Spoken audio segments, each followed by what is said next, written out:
Yo,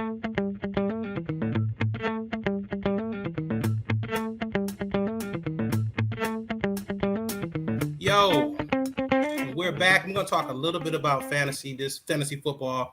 I'm going to talk a little bit about some of the folks who had outstanding performances last week. I'm going to call them the studs. I'm going to go through them very quickly. Let's talk about our first stud at the quarterback position. Got to go with Joe Burrow, man. Had a great day. 483 yards passing, 3 touchdowns. Also added a touchdown on the run. I mean, this guy was awesome last week. At the running back position, my guy, Josh Jacobs. I know folks really been talking about him. He is a RB1. He is a true talent. 144 yards rushing last week and 3 touchdowns, man, the trifecta. The wide receiver spot, I got to go back to the Cincinnati game. There was a couple of great recipients of all that passing that Joe Burrow was doing. And first and foremost, we got to talk about Jamar Chase, 8 catches, 130 yards, 2 touchdowns. And also got to talk a little bit about Tyler Boyd.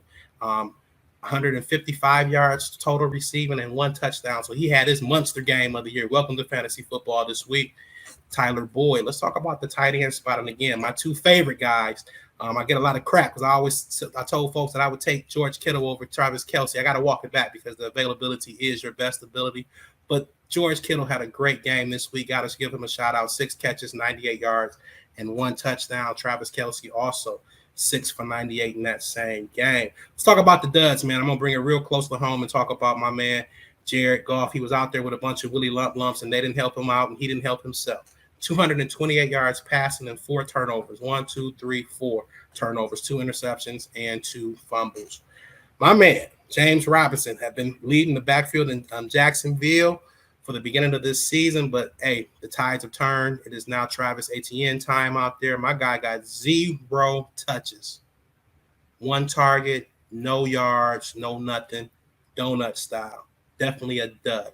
And I'm gonna go to my Lady E's hometown and talk about the Atlanta Falcons here because we had 2 receivers. Both they had a matching stat line of 1 catch and 9 yards. That's Drake London as well as Kyle Pitts. 2 duds of a performance last week. And lastly but not least, one of my players, I got to put him on here.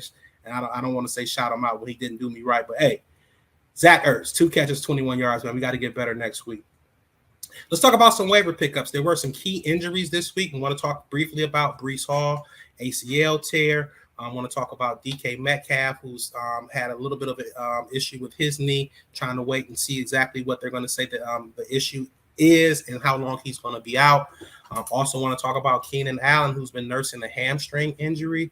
He did not play the second half of that game, so he may have suffered a setback. You definitely want to check on his availability going into – actually, the Chargers have a bye this week. When I'm talking about buys, the Chargers and the Kansas City Chiefs, the only 2 teams on bye this week, but you want to be ready for bye apocalypse next week. That's week 9. 6 teams are on bye next week. So definitely get this week, make your preparation for week 9, where 6 teams are going to be on bye. And I'm going to give you a couple of waiver pickups. We just talked about Matt Ryan being benched, so you may need some quarterback help. You're not going to have Patty Mahomes out there. You're not going to have Jeffrey Herbert out there this week. So let's talk about some quarterbacks who can help you. First and foremost, it's one game that really stands out. I want both of these quarterbacks if I'm in need for a streamer, and that's my guy and your guy's Deuce's guy, Danny Dimes, Nickels, Pennies, whatever you want to call him. Danny Jones is playing the Seattle Seahawks this week. I expect a lot of offense in this game. The Seahawks do not have a great defense, so definitely check out Danny Dimes and keep it in that game. If Geno Smith is still available on your waiver wire, you might want to pick him up this week. Also, if you're in a tough pinch, you may want to look at Ryan Tannehill as he's playing the I almost said the Astros. Congratulations to the Astros going on to the World Series, but he's playing the Houston Texans this week.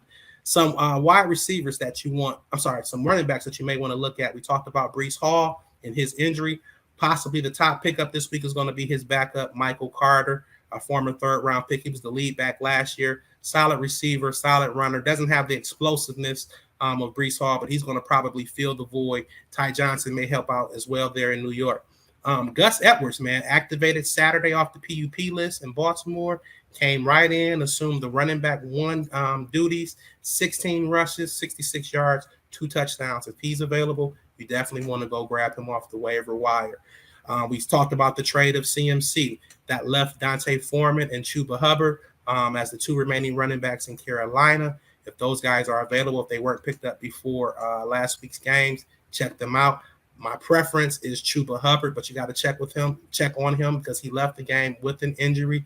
Dante Foreman did come in and have a very, very solid game. I think 15 carries, well over 100 yards, but it was kind of don't be deceived. It was a 60-yard run in there as well. So Chuba was kind of getting it done, and Chuba gives you more receiving upside. Also, I got to give a shout out to Deuce, man. I'm going to tell you, this guy may have been on rosters and he may have been dropped because he went to 2 or 3 weeks of very, very low activity, but I am going to trust my eyes and I'm going to trust the talent of Antonio Gibson in Washington. Yes, I know Deuce likes Brian Robinson as the RB1. And he wants to see Gibson in more of a kind of a change of pace role, and that may be saving him from himself. You limit his touches, there's less chances for him to fumble the football, but he's got juice, and he is a factor in the receiving game, being a former receiver from Memphis. So you definitely want to check out Antonio Gibson this week. The wide receiver spot, we talked about Keenan Allen not finishing that game. I did not talk about Mike Williams, who left that game with a high ankle sprain. It is expected that he's going to miss a few games this week. A few games going forward. So you might want to definitely look at some of the backups there. Josh Palmer is there. Dale Carter is there. Also, if you need some help at the wide receiver spot, you might want to see if Jacoby Myers is on your waiver wire. He's missed a couple of games, but the games that he's played, he's been a top 20 wide receiver, and he seems to have a good rapport with Matt Jones, who may be coming back tonight in the Monday night game. Also, a couple guys you want to keep your eyes on. Chase Claypool, who had a good game 2 weeks ago. George Pickens, the rookie receiver in Pittsburgh, who had a good game a couple weeks ago and also had a touchdown yesterday. Keep these guys on your radar. Why? Because they're starting to warm up, number one. Number two, there may be a trade. There's a lot of chatter about Chase Claypool being traded to one of these wide receiver needy teams. And if he's traded and becomes maybe a wide receiver 1 or wide receiver 2 on more of a pass heavy team, his role can increase and his value may increase. If he leaves Pittsburgh, that means that George Pickens is going to be moved up a rung on the wide receiver depth chart, if you will, becomes the number 2 guy to Deontay Johnson. And again, he's already had that rapport with Kenny Pickett, seems to be more of the big play receiver in that offense. He would be a great guy to grab and possibly stash. Last but not least, the tight end spot. We know that's been a tough spot for guys to add quality talent. Again, guys like George Everett is not going to be available this week. Kelsey is not going to be available. So you may have to go into this pool. One guy that you might be able to get, Evan Ingram from the Jacksonville Jaguars, starting to get a little bit more of that target share out there and showing some capabilities and some putting up some points out there for you. I think last week he had 6 catches for 40 yards. Also, the tight end from Denver, Greg Dulcich. Besides, we saw a little bit of a revival from Jerry Jeudy last week, but besides Cameron Sutton, this guy the last 2 weeks has been the most consistent receiver out there for Denver. So you definitely want to pick him up if you have a tight end in. And last but not least, for my man, Darren, who was in the chat saying he may need a defense. This is going to be real unconventional. And when I saw it myself, I couldn't believe it, but I grabbed him and I had to throw him out there because there was other better defenses available. The Carolina Fire Sale Panthers. Yes, look them up on your scoring in your league. I'm not going to guarantee because the settings are different, but they're probably somewhere around the top 10 on your settings. They put up points. They just held the Tampa Bay Buccaneers to 3 points. Brian Burns is out there sacking guys, and they put quality pressure on the quarterback.